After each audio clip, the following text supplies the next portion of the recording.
I appreciate you making the time for this. I'm going to go ahead and press record on our meeting. Recording in progress. All right, so I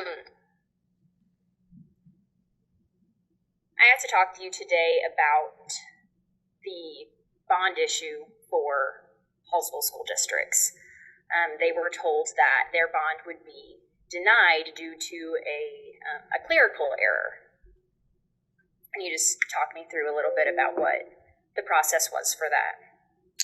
Well, yeah, I mean, one point of clarification is that the Hallsville bond was never submitted to our office, and I think that's because the bond counsel knew that the publishing requirements were not met. And it came to light because there have been several of these, not just Hallsville, there's been several bond issues that failed to comply with the notice requirements in state law. And really where our office gets involved in these is that after the election, prior to the bonds being issued, we have to, the bond counsel or the district that's trying to issue the bonds through their bond counsel has to submit the bond transcript to us to review. And state law requires us to review the transcript and ensure that all state laws were complied with, and then basically issue a certification that all laws were complied with. So one of the laws that governs all of that are the publication requirements. And they're very specific publication requirements. And I think that, looking at the state treasurer, I made an effort to change some of the publication requirements around the unclaimed property program. I do think that there needs to be some changes to how we notify people about elections.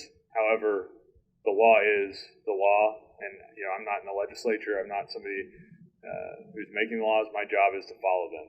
And this is how we currently notify people of our elections, is to publish sample ballots in newspapers. And the statute's very specific that there have to be 2 notices published. One of those notices has to be in the second week prior to the election. The second notice has to be within 1 week of the election. And so when we have a case where those requirements have not been met, and we identify that and are aware of it, we cannot certify that all laws have been complied with. We can't pick and choose which laws we enforce and which ones we don't. There's case law to that effect that specifically deals with the state auditor certifying bonds or not certifying bonds because of the lack of having the notice requirements met. And so we just find ourselves in a situation where we're very, we don't want to be stopping these bonds from being issued, and we recognize that that people voted for them. However, we also firmly believe in transparency and making sure that people are aware of what they are going to be voting on. And the legislature was very specific in how that notice was to be given. And in cases where we become aware that that notice was not given in compliance with the statute, we are not going to be able to certify the bonds to be issued. And that's what happened in Hallsville. When's the last time that part of the statute has been enforced, or at least cited for the denial of a bond for schools? I can't speak to the when the last time was before my time in office. It'd be a research project. However, the case law that I referenced is a Missouri. It's a unanimous Missouri Supreme Court decision from, I think, the 1950s when the state auditor, I think his name was Holman, was in office. So that was the last time that there was case law on it. But I imagine that there have been denials since then, and that they probably have not been challenged because when the Missouri Supreme Court rules unanimously on something, it's pretty established and unlikely to be overturned. So I can tell you that this is not the first, Hallsville is not the first one that we've had denied this year. There was the Higbee Fire Protection District where the clerk up there failed to publish notice at all. There were no notices given, and so that one was not able to be approved. There was another school district, I think Brookline, that failed to meet the requirements, and that was denied previously earlier this year. So there have been multiple other than Hallsville before that, before this year. But like I said, I saw the statement from the from the school district or the superintendent, and calling this a clerical error. And the reality is, our job is to just verify that the laws were followed, and if they weren't, then we can't certify it. I don't know if the Hallsville superintendent views some laws as being discretionary or not, but in our office, we have laws that we have to follow, and we don't really get to pick and choose which ones we enforce. When speaking with the Boone County clerk earlier today, she said that posting these notices like 3 weeks in advance and 2 weeks in advance has been kind of the standard practice in the last several years, and that it hasn't been an issue until now with any school district, any audit. It's never come up and been denied, at least since she has been in that position. So my question is, like, why now? Why is it an issue now if it hasn't been enforced in the past, if this is what they've always been doing? Well, what I will tell you is that there were some bonds that were denied, as I mentioned, Higbee for failure to provide notice at all, and then another one for, I think, only providing one notice. And following that, the bond counsel for those deals submitted to us a list of hypothetical scenarios that they asked us to provide a response on, whether they were acceptable or not.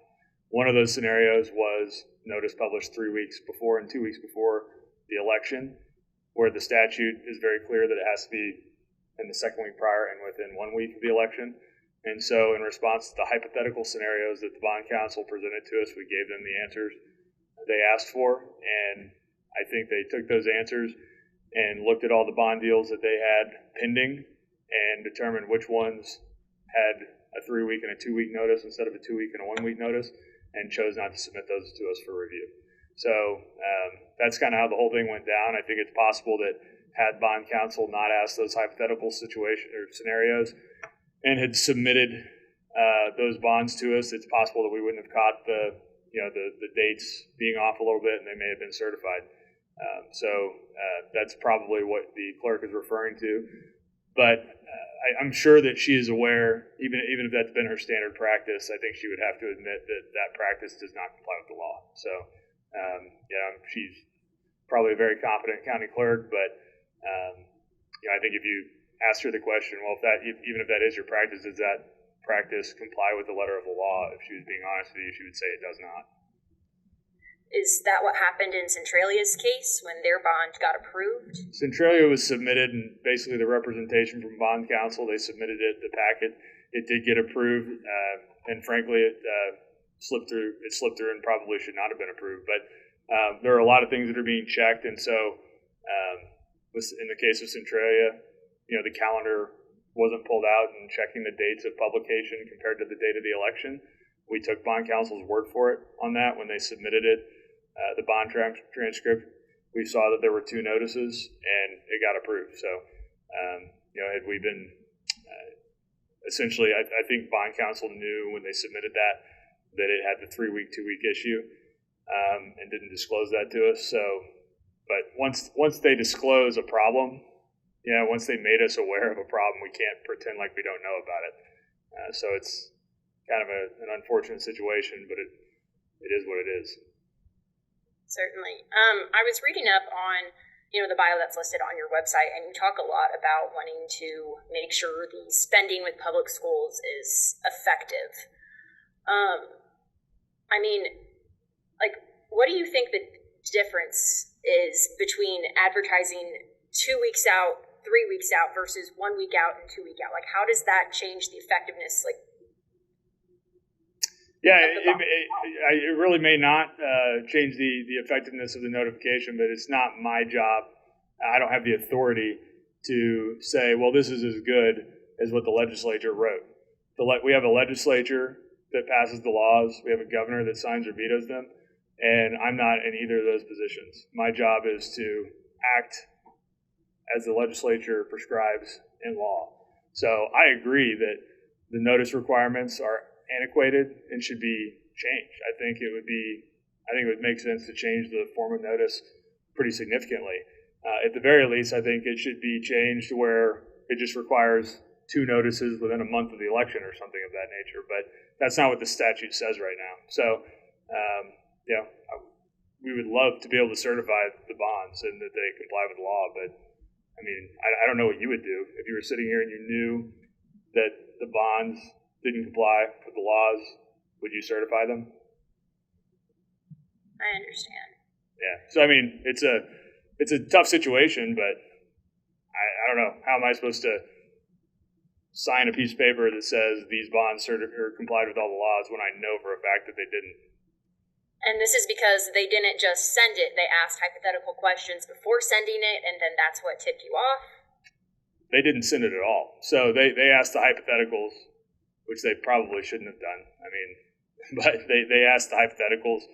We answered them. And as a result of our answers to the hypotheticals, they, I guess, chose not to send them in for certification. So we never received the Hallsville packet to review.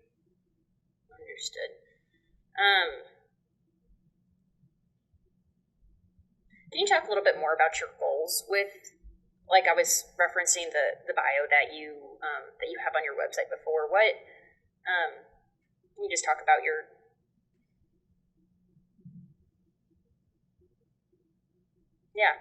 goals regarding like making sure, I guess, all the boxes are checked, all of the rules are being followed with state funding, making sure it's effective, making sure taxpayers like know what they are paying for when it comes to public schools. So you're talking about the audit side, not the bond certification side. Yeah, I mean, when I campaigned for auditor in 2022, a big part of the message that I gave was that we spend more on public education than we do on anything else in this state other than Medicaid. So it's the second largest expenditure of public funds. Billions of dollars a year of state taxpayer money goes to supporting public schools. And, I'm a product of public schools. My mom was a teacher for 30 years in a public school. I'm a supporter of public education. I fully funded the foundation formula when I was the budget chairman for the first time in over a decade. I'm a supporter of public schools, but I also can look at data and see that we have 2/3 of kids in Missouri are not on grade level in math and science, and over half of the kids in the state don't read on grade level. And so when we're spending as much money as we are, and that number is going up every single year, every year is record funding for education.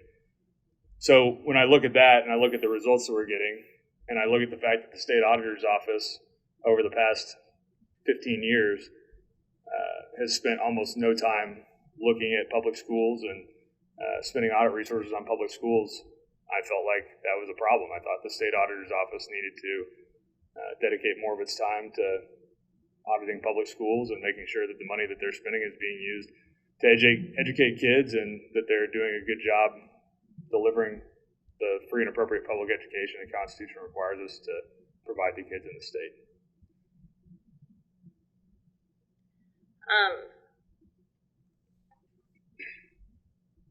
So you, or I guess your office, denying Hallsville, denying, like you said, Brookline, and I know there was a few schools in Lynn County. Point blank, you're just upholding the law as it is written. I mean, you can read the statute. Do you think I'm not? I've read it. No, I've read it. Okay. I think it's kind of asked and answered. Yes. I mean, the law says the notice has to be given in the second week prior and within 1 week of the election. And then the statute involving us says we have to certify that all laws have been complied with. So if we know for sure that the notices were provided 3 weeks and 2 weeks before the election, do you think that satisfies the statutory requirement? When it says 1 week and 2 weeks, no, it doesn't match up. So if you were the state auditor, would you sign the certification that says that the bond transcript or that the bond issue met all or complied with all the laws? See, what I'm concerned with is that the standard is not being upheld for everyone, just because you might have missed it, but now just things aren't matching. You're talking about Centralia. Mm-hmm. They were published with the same publication, not to say that Centralia's bond shouldn't be approved because it's already been done. I don't. No, I mean Centralia's bond should not have been approved. Representations from bond counsel were that the notifications were done as required. We did not pull out the calendar and verify the dates. We saw there were two notices given, and and then they brought to our attention the issue relating to the dates of those notices after they had been certified. I just have one more question. Some superintendents say that this increased, attention on some of the statutes that may have not been upheld in the past is in an effort to cut funding to local schools. Okay. What's your response? Well, that is not accurate. So we don't want to have to kill the bond deals. We would have loved for the county clerks to have provided the publication as required by law so that we weren't in this position, but that's not what happened. So it's not a goal of ours to stop bond deals. It just, the circumstances are what they are. So again, going back to when I was in the legislature in 2017, and I was the first person, I fully funded the foundation formula over the objections of the governor and the Senate when I was the House Budget Chairman. So, I don't really know what to tell those people other than read the law. And if you think I should just violate the law, then maybe you should run for state auditor, and then you can do that. But I'm not going to. Is there anything else that I haven't specifically asked you about that you think is important to share, that you want people to know about, your decisions or your upholdings of the law? No, I mean, I would gladly be a participant in working with the legislature and these school districts and the county clerks to change the notification requirements. Again, I proposed legislation as state treasurer several years ago to try to change the notification requirements regarding the unclaimed property program, because I do think the statutory provisions surrounding how we notify people of elections and various other public notices are antiquated and should be updated. But until they are, just like I did when I was the state treasurer, when we had to comply with those publication requirements on the unclaimed property program, until the notice laws are changed, we have to uphold them as they're written. So, and we're going to continue to do that whether I like the laws or not. It's just your job. That's how I view it, and I think a unanimous Supreme Court agreed. So, well, I think those are all the questions that I have today. I appreciate you making time for this, amidst your conference schedule. So, no worries. Thank you. Recording stopped.